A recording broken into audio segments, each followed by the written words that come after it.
जिस तरह इंसान धतूरा को खाने पर भ्रमित सा हो जाता है, उसी तरह धन को देखने पर भी भ्रमित हो जाता है।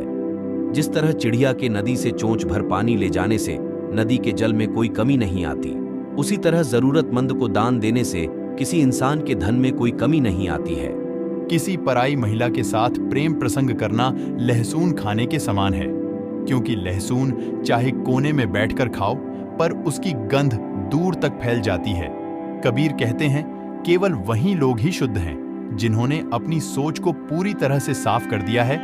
अगर हमारा मन पवित्र है तो इस दुनिया में हमारा कोई विरोधी नहीं हो सकता।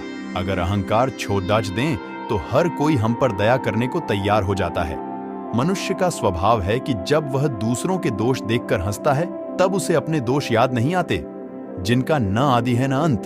जो महिला पवित्र होती है उसने गले में भले ही कांच की माला पहनी हो और वह तन से मलिन हो, फिर भी वो अपनी सहेलियों में सूर्य के समान अलग ही चमकती है, क्योंकि एक महिला को सुंदर दिखने के लिए आभूषण की आवश्यकता नहीं होती।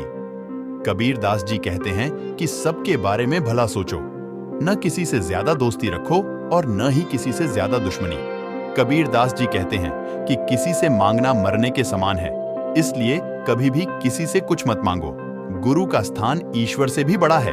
अगर दोनों एक साथ खड़ी ढेहे हो तो किसे पहले प्रणाम करना चाहिए?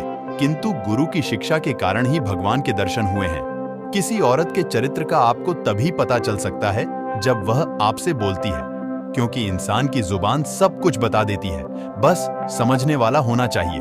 संसार में सभी खाली हाथ आए थे और खाली हाथ ही जाएंगे। मैंने आज तक किसी को यहाँ से कुछ भी ले जाते हुए नहीं देखा।